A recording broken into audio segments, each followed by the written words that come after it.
What it's like to be brown for a girl like me. For a girl like me, do you know what Today on Encore, we talk to South African feminist activist and queer rapper Dope Saint Jude. She's known for her playful poetic flow and beats that fluctuate between light-hearted pop and dark hip-hop. you should try to sell me into slavery? I fight it and refuse it. When they see the shit I put out, disbelieve they try to use it. But I conquered all your structures. Since her first EP, Reimagine, in 2016, she's taken her messages of empowerment from Cape Town to the international stage, collaboration with MIA and featuring on the Netflix series Inventing Anna. I'm a girl just like. I'm a girl just like. Her third EP is called Higher Self. Addicted to loving you, how does it feel? Appetite limit a meal. You got that delicate appeal. Dope Saint Jude, thank you so much for taking the time to chat to France 24. Now, for people discovering you today, can you tell us a little bit about the history of your name? Thank you for having me, first of all. And a little about my name. So my full name is Catherine Saint Jude Pretorius. But so my second name, Saint Jude, is the saint of hopeless cases. I grew up in a very religious household, very Catholic household. So I chose that as my stage name, and then I just honestly added dope because it sounds cool. So I guess it's not such an amazing story, but it is what it is. And definitely your story is not a hopeless one. You're just releasing your EP, which we're going to talk about in a few seconds. But first, I'd like to go back at the start of your career.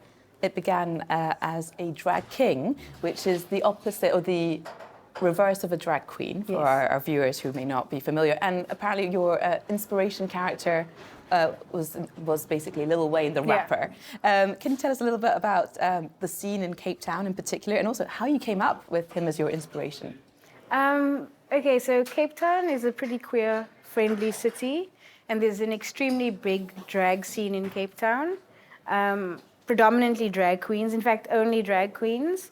And someone wrote an article asking where are the drag kings in Cape Town, and so that inspired me to start the Drag King troupe, which I believe was, I think, Africa's first documented drag king troupe.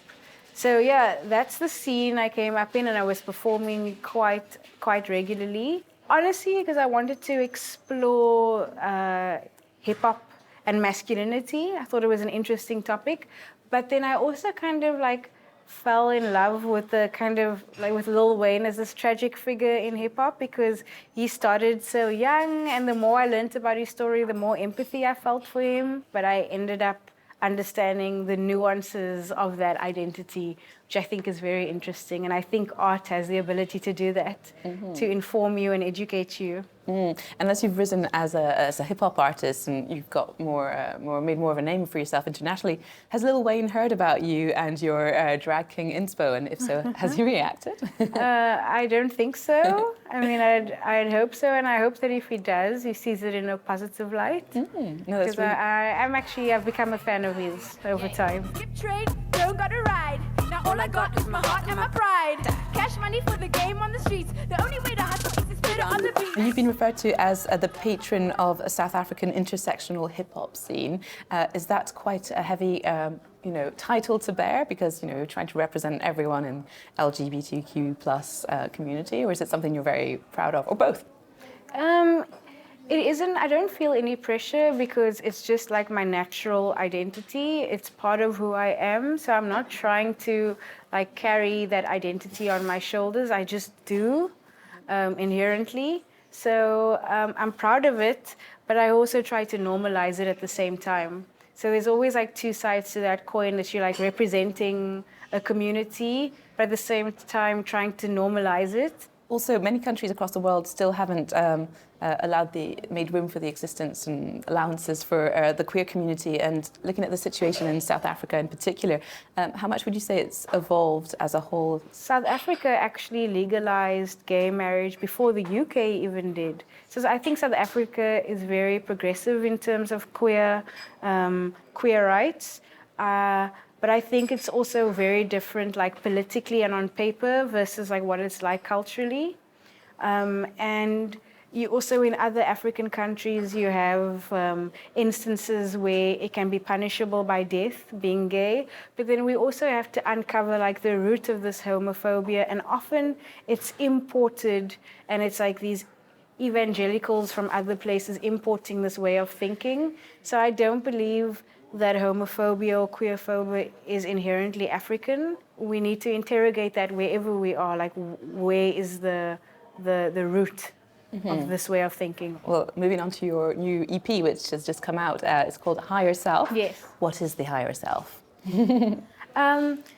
I believe it's the higher self. It's a very deep question. But it is, I think, the part of yourself that you call upon when you want to show the best part of who you are, and the vulnerable part of yourself, and the part of yourself that is just the most loving and the most ethereal, and it's the highest vibration of where you can exist as a human being. And so you've definitely infused that. You've got very cool music videos with your partner where you're dancing. It's very sexy and full of love. So that's very nice. But also, and I want to come across on this track that's called Home, which you wrote during the time of the pandemic, and you were trapped. You couldn't go back to Cape Town. Yes. Can you tell us a little bit about what mood you were in at the time when you were writing it? Yeah, so the pandemic, first of all, gave a lot of pause. I think for a lot of people, it gave them a moment to really sit and reflect. The pandemic also stopped me from being able to travel home. And so I was new to London. I only moved there in 2019. And then in 2020, the pandemic came.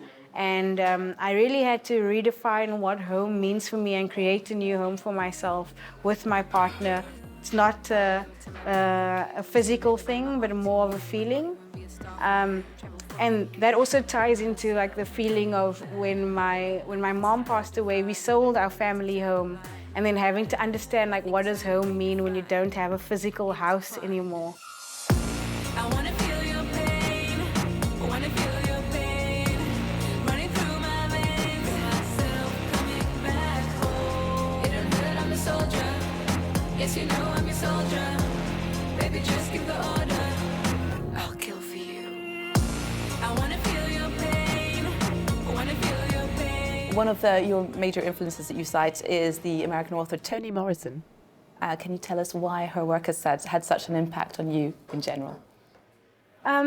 Toni Morrison's work has had a big impact on me. When I read her work as a kid, it was the first time I read stories that were centered on, like, for example, in The Bluest Eye, a young black girl as the key protagonist of a story. This was a first for me. Toni Morrison has a quote that says, if there's a book you want to read that hasn't been written, then you should write that book. And when I was thinking about home and the music video, I wanted to create the kind of content that I've been missing. And so that's why that music video is super queer and super, it's just an expression of my love for my partner, because I didn't see that kind of media between two black women and also African women expressing their love in that way. Also, I've been listening to a lot of your back catalogue, and I've noticed that race is a topic that comes up a lot in it, and you tackle it very skillfully through your music. I love Go High, Go Low. Why do you think it's still such a huge, important topic to discuss in these days? I think just because it's a real lived experience. With my music, I'm not trying to be provocative or political. I'm just expressing my lived experiences. And it's something I've just had to deal with quite often, and especially during the pandemic when, for example, when they shut the borders for African countries, it made me realize like my position in the world. Even though I'm living in Europe, like I'm still on an African passport, and like the hierarchy of passports that exist, it's something we can't deny that we have to, that as black people we have to experience. And so it's just natural that I like talk about that in my music, because the music is also catharsis for me and therapy for me, and so I have to put out those, to talk about the things that pain me. And now one of your new singles is also called For You. I read that it was a tribute to your mother and grandmother as well, and its aim was to cut off with all the difficulties that women, throughout the ages have faced up to. Can you tell us a little bit more about it? Yes, so that song, is in honor of my mom and my grandmother, who lived a life of sacrifice and a lot of suffering. And I realized that often we have this narrative with women, with all women, and I think also particularly with Black women and African women, that there's this kind of like, it's noble to suffer. And I think we need to end that rhetoric. My goal is to experience joy and to experience this kind of radical joy, because I want to break that cycle of suffering. You know, I don't think that women need to suffer to be valid. I go to war for you. I go to war for you. For all the things they put you through. I go to war. I go to war. I feel like we could go into a big conversation about how transgenerational trauma is ingrained in our DNA, and there's ways of cutting it off. But I look forward to seeing you cut it off on stage in a radical but beautiful musical way. You're going to be touring Europe at large, but also France. In June, you're playing La Belle Villoise here in Paris, and you've also got a few festivals lined up. What's it like seeing you live on stage? I mean, I'd like to think it's really great. We've had really wonderful feedback. I've moved my live show from having just me and a DJ and a backup to now I've got a band, and it's really elevated the quality of the sound to have that live, the live music element. And also I think it complements the new project, because the new project is very cinematic in the sound and it relies heavily on percussion. So far we've had really great feedback, and so I encourage everyone watching to come and watch our shows. Well, Dope Saint Jude, thank you so much for taking the time to chat to France 24 today. Thank you for having me.